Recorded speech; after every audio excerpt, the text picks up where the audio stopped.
The brain is not designed to make you exceptional. It's designed to keep you alive. That's it. It doesn't care about your goals, your dreams, or how bad you want to level up. It's a survival machine, not a success machine. That means it's always scanning for threats, for discomfort, for pain. And the moment something feels hard, physically, mentally, emotionally, your brain's default reaction is to ***, pull you back to comfort ***. That's the truth people don't want to hear. Your brain doesn't want you to go for that run when it's 5 a.m. and freezing outside. It doesn't want you to study when you're mentally drained.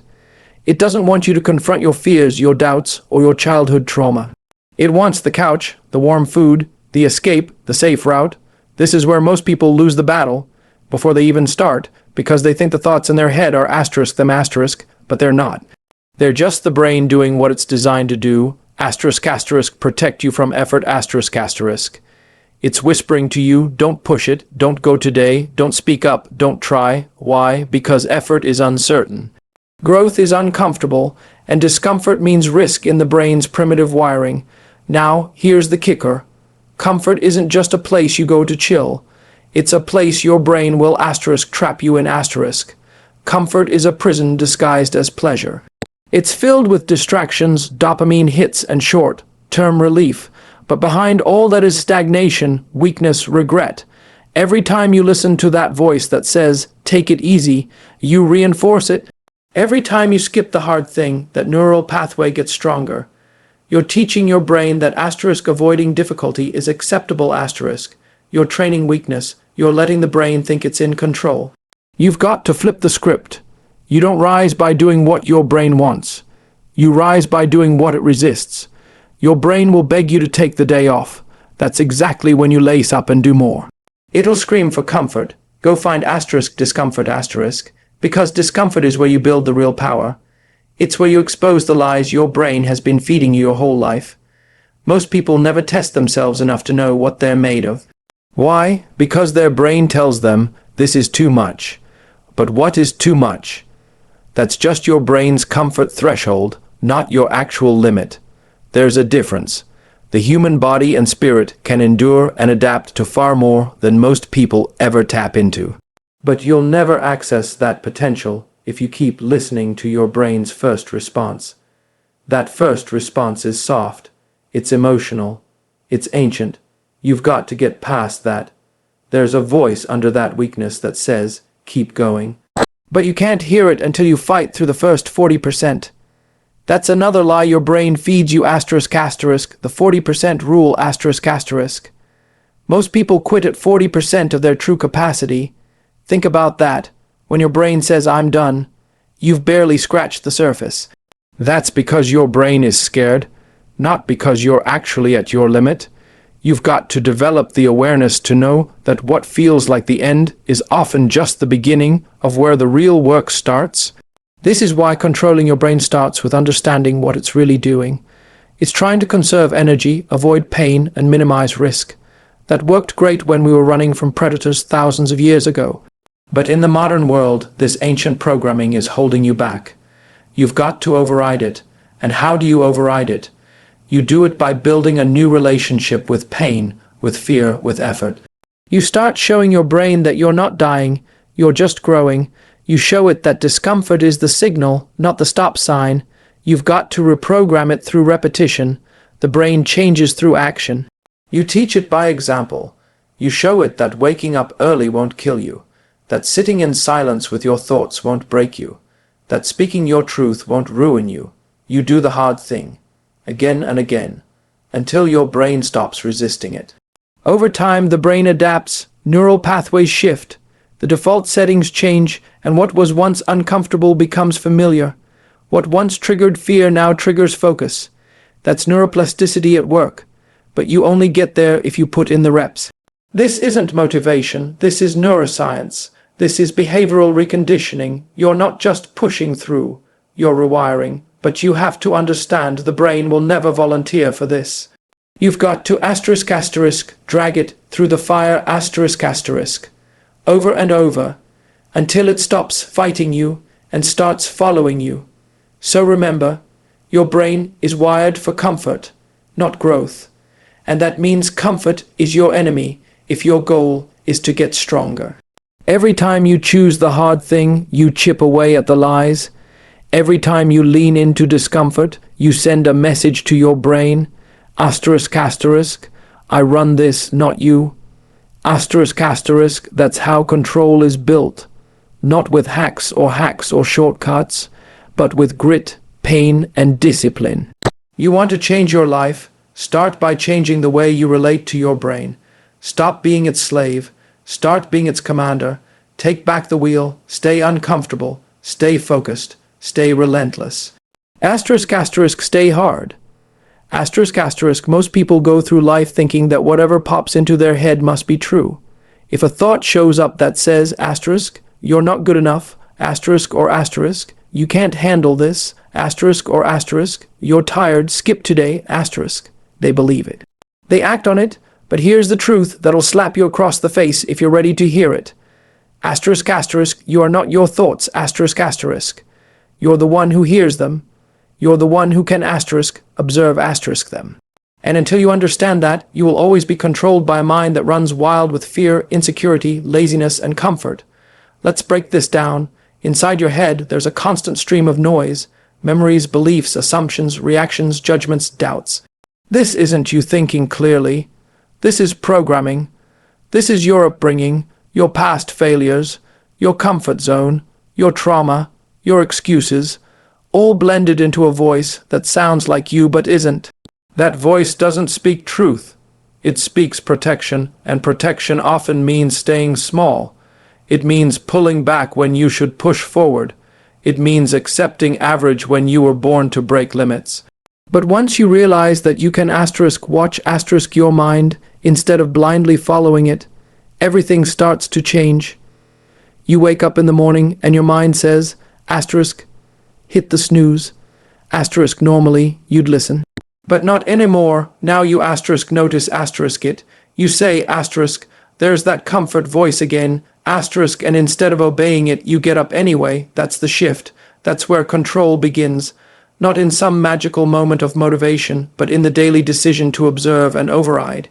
The brain throws thoughts at you all day long. Most of them are garbage. But if you don't stop to question them, you become a puppet on strings pulled by fear and fatigue. You've got to separate who you are from what your mind says. Think of it like this. Your thoughts are clouds passing through the sky. You're the sky. The clouds come and go, but the sky remains. That's the watcher. That's your power. That's the real you. When you start paying attention to the voice in your head, you'll realize how repetitive and limited it really is. It says the same stuff, day in and day out. Asterisk, you can't. You're tired. Don't bother. Asterisk, it wants comfort. It wants predictability. It wants to avoid pain at all costs. But greatness lives in the places your brain tells you to avoid. So the only way to reach your potential is to become a asterisk asterisk master, observer, asterisk asterisk, a sniper of your own mental patterns. You've got to catch your mind in the act of selling you short. This isn't about thinking positive. This isn't about pretending everything's fine. This is about asterisk asterisk, waking the hell up asterisk asterisk, and realizing you've been hypnotized by your own brain. And the worst part, you didn't even know it. That's how it traps you. It speaks in your voice. It sounds like your truth, but it's not. It's just noise, and when you start to sit with it, really sit with it, you begin to see how much of your behavior is automatic. You start to see how often you run from pain without even noticing. The real strength comes from sitting in the discomfort of your thoughts and choosing something different. You don't run from the voice. You face it. You hear it say, asterisk, you're not ready. Asterisk, and you respond with asterisk, good, I'll do it anyway. Asterisk, you hear it say, asterisk, you'll fail. Asterisk, and you say, asterisk, then I'll fail forward, let's go. Asterisk, you don't try to silence the voice, you let it scream and you keep moving. Because now you're not a follower of your mind, you're the commander of it. This is where awareness turns into power. The more you practice watching your mind, the more space you create between the thought and the reaction. That space is your battleground. That space is where you win or lose when a thought shows up. Any thought. You pause, you observe, you breathe, and you choose. That's where the shift happens. That's how control is built. Not by controlling every thought, but by choosing your response to each one. The truth is, your brain will always talk. It's designed to. You can't shut it off, but you can decide which thoughts get to stay and which ones get kicked out. You can question the stories, you can challenge the voice, you can prove it wrong every single day by taking action in the opposite direction.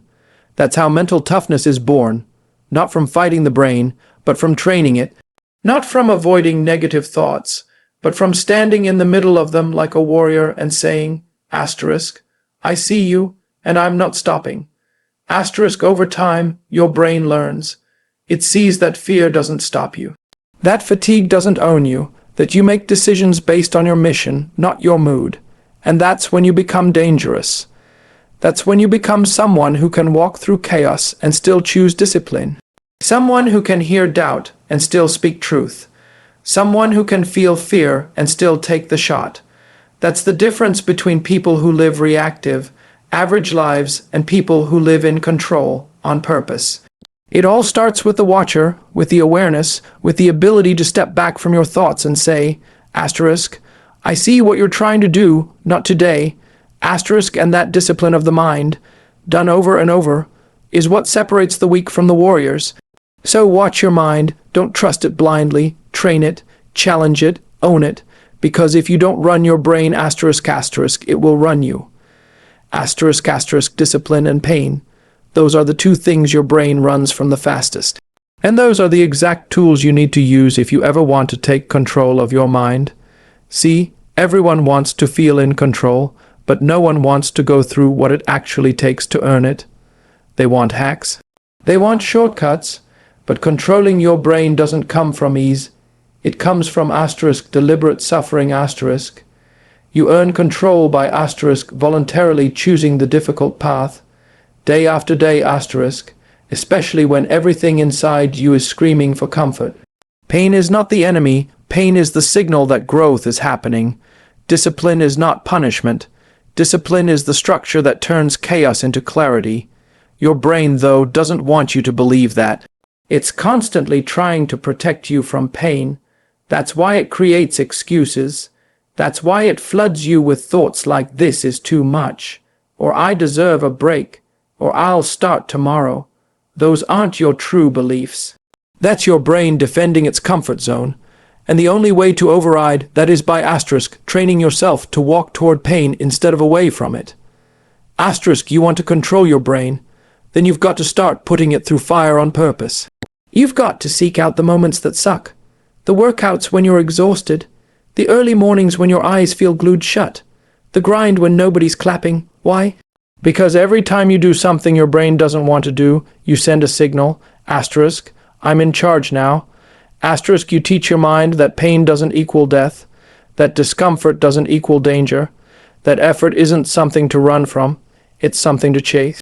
That's how mental calluses are formed, through repetition of the hard stuff. Calluses don't grow overnight, they grow from friction, from resistance. You put your hand on the bar over and over until it bleeds and then it heals. Stronger, harder, same thing with your mind. You keep waking up early. You keep showing up tired. You keep studying when it's boring. You keep training when it's raining, and slowly your brain stops fighting you. Because now it understands, this is what we do. But if you keep giving in to how you feel, you never build that toughness.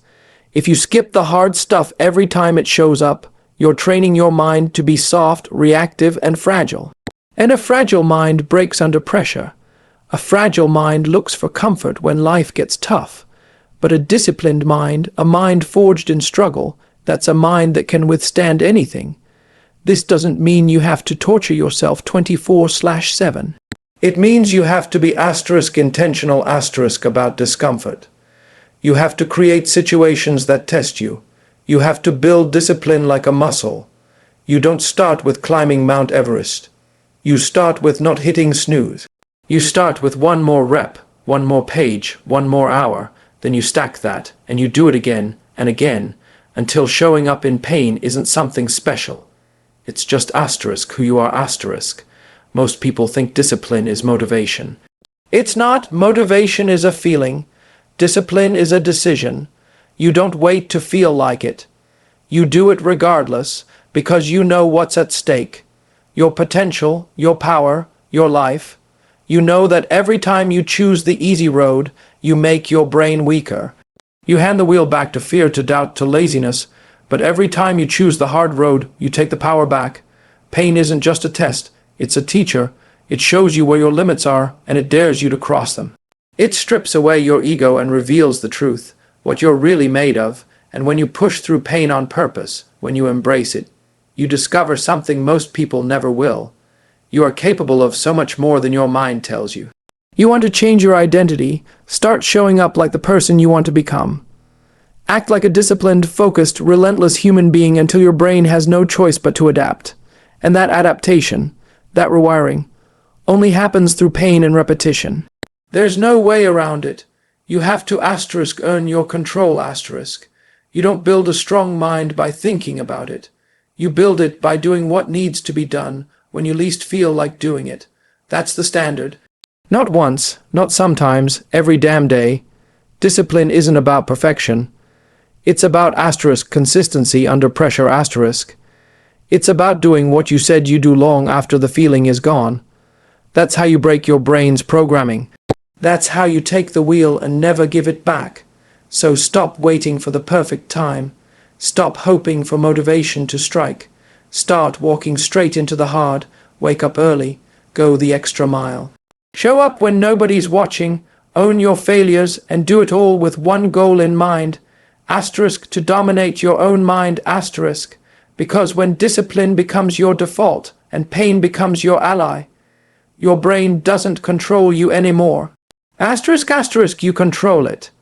At the end of the day, your brain is a powerful machine, but it was never built to make you great. It was built to keep you safe, small, and surviving. If you want more than survival, if you want to grow, to lead, to conquer, you've got to take control. That means understanding your brain's wiring, watching your thoughts like a hawk, and training it through relentless discipline and chosen pain. You are not the voice that tells you to quit. You're not the emotion that says you're tired or the doubt that says you're not enough. You are the one who decides what to do despite those thoughts. You are the one who can push, fight, endure, and evolve. Control doesn't come from comfort. It comes from confronting the lies in your mind and replacing them with action. So if you're waiting to feel ready, you'll never be. If you're waiting for fear to leave, it won't. The brain doesn't stop resisting. You just get stronger than the resistance. Every hard choice, every painful rep, every disciplined day. That's another brick in the wall of mental dominance. The path isn't easy, it's not supposed to be, but if you want to take command of your life, it starts with this truth. You don't negotiate with your brain, you train it, you lead it, you conquer it. Stay hard. Stay focused, stay in control.